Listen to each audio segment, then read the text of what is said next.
I think that, you were reading some reporters' tweets. I mean, there's already there are two problems for Biden, and he's still the front runner. I imagine he still will be tomorrow. A lot of people like him a lot.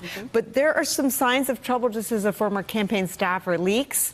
And this reporting that you were talking about. Yeah, that he's not preparing, that he's set in his ways, that he's having some issues with listening to staffers who are trying to get him to prepare. Kamala Harris is not that. She is a preparer. And here's the thing. Steve talked about African-American voters, particularly black women, being the base right now of Biden's support. Black voters are super pragmatic. It's not about love. It's about who can win. They're head voters. They say who can win. They only pivoted to Barack Obama when he showed that white voters in Iowa would vote for him.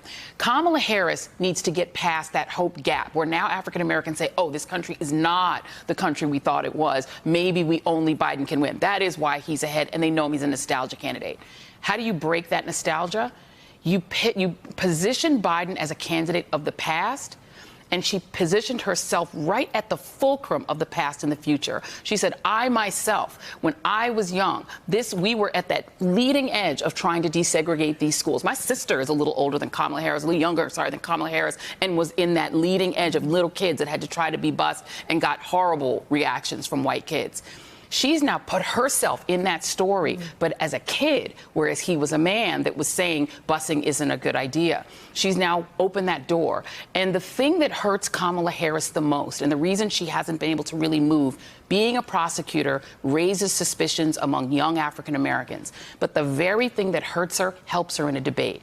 She's able to do the performative aspects of being a prosecutor, where she's prepared, where she's succinct, and where she's direct. She can be respectful because there's a judge usually in a courtroom, but she goes at you with just pincer moves, and she just kept hitting him and hitting him and hitting him. That does two things. It makes black people doubt.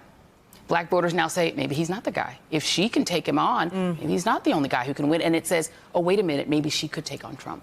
Maybe I can picture this. African-American voters need to see the vision. She gave them the vision tonight. Colleen, can you put the picture up on the screen? The photo, I said, perhaps the most indelible picture of tonight was one we did not see during the debate, but there's the picture.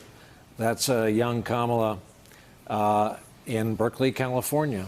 Hey there, I'm Chris Hayes from MSNBC. Thanks for watching MSNBC on YouTube. If you want to keep up to date with the videos we're putting out, you can click subscribe just below me or click over on this list to see lots of other great videos.